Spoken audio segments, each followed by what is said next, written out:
फूले film नहीं चलने देंगे, नहीं चलने देंगे, नहीं चलने देंगे, फिल्म नहीं चलने देंगे, नहीं चलने देंगे, नहीं चलने देंगे। जाति विशेष का अपमान नहीं सहेंगे, नहीं सहेंगे, नहीं सहेंगे, विशेष का अपमान नहीं सहेंगे, नहीं सहेंगे, नहीं सहेंगे। अरे भाई लोग, ये फूले फिल्म का विरोध क्यों कर रहे हो? इस फिल्म में एक जाति के बारे में गलत दिखाया गया है। अरे भाई लोग, इस फिल्म में ज्योतिबा फूले सावित्रीबाई फूले के जीवन संघर्ष को दिखाया गया है और पहले हो रहे शोषण अत्याचार को दर्शाया गया है, जिस गुलामी को इस देश के मूल निवासियों ने झेला है।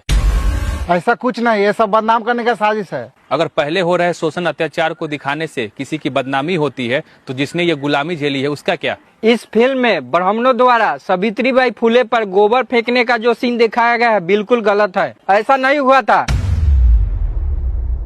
अगर ये गलत है तो ज्योतिबा फूले द्वारा लिखी पुस्तक गुलामगिरी उठाकर पढ़ लीजिए, मूल निवासी बाजार से मंगा लीजिएगा, सारा शंका दूर हो जाएगा। अबे इन सब से हमें कोई मतलब नहीं है, बस ये फिल्म नहीं चलने देंगे। क्यों भाई, अब इस देश में सिर्फ उन्हीं लोग की फिल्म चलेगी जो वर्ण व्यवस्था में सबसे ऊंच है?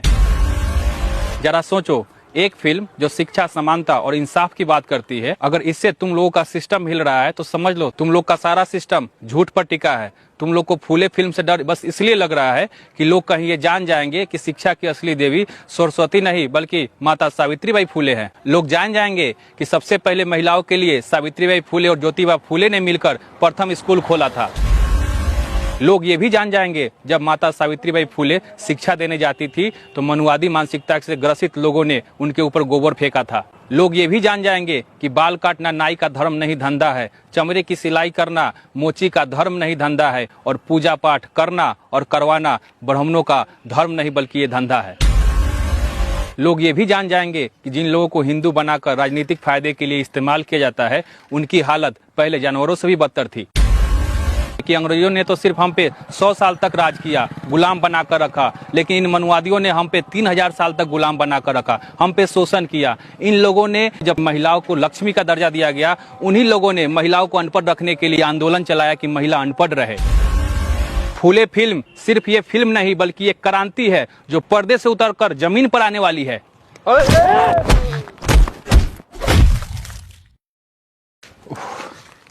ज्यादा चोट लगा है क्या? अरे चोट तो लगभग किया है, बाप रे।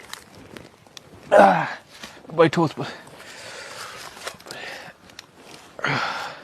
पिताजी, आपको ज्यादा चोट तो नहीं लगी? जिस समाज को धर्मशास्त्र का उच्चारण करने पर जीभ काटा गया हो, सुनने पर शीशा पिघला कर डाला गया हो, उस चोट के सामने ये चोट कुछ भी नहीं है।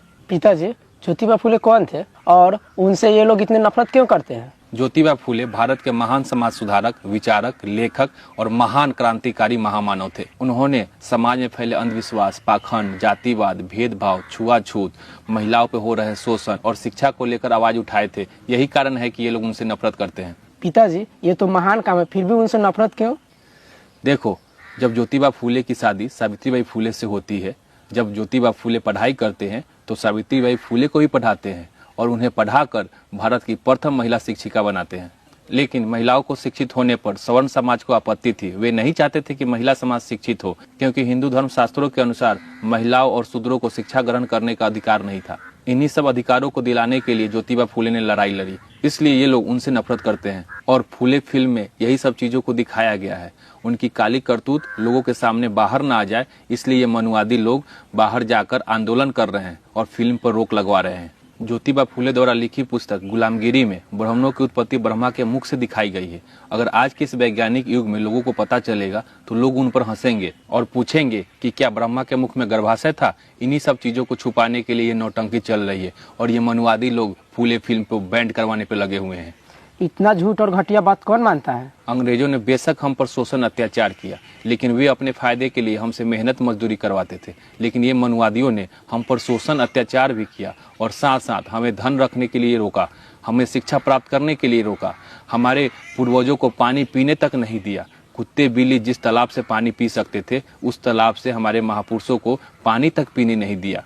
धर्मशास्त्र का उच्चारण करने पर रोक लगाया गया, गले में हांडी और कमर में झाड़ू बांधकर हमारे छाया से भी परहेज किया गया। इनके शोषण अत्याचार को बताना शुरू करूं तो सुबह से शाम हो जाएगा।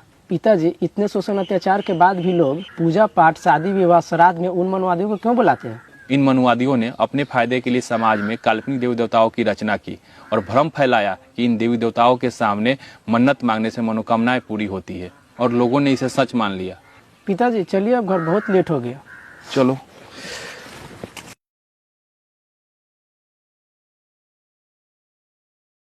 विद्या बिन मति गई, मति बिन नीति गई, नीति बिन गति गई, गति बिन धन गया, धन बिन शूद्र पतित हुए।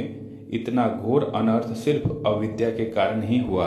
ब्राह्मणवादी अपनी घृणित सोच के कारण मैला खाने वाली गाय का पेशाब पीकर पवित्र होते हैं, लेकिन एक शूद्र के हाथ से साफ सुथरा पानी नहीं पीते। धर्म वह है जो समाज के हित में, समाज के कल्याण के लिए है। जो धर्म समाज के हित में नहीं, वो धर्म नहीं है। मानवता सर्वश्रेष्ठ है। जात पात, वर्ण भेद और ऊंच नीच की दीवारें सब ब्राह्मणों की देन है, जो उन्हें अपने लाभ के लिए खड़ी की है। किसी भी व्यक्ति को सामाजिक समानता, राजनीतिक भागीदारी, धार्मिक आर्थिक स्वतंत्रता और पढ़ने लिखने से वंचित करना और उनका शारीरिक एवं मानसिक रूप से धर्म के आधार पर शोषण करना या शोषण को धर्म मानना क्रूरता और निर्दयता है।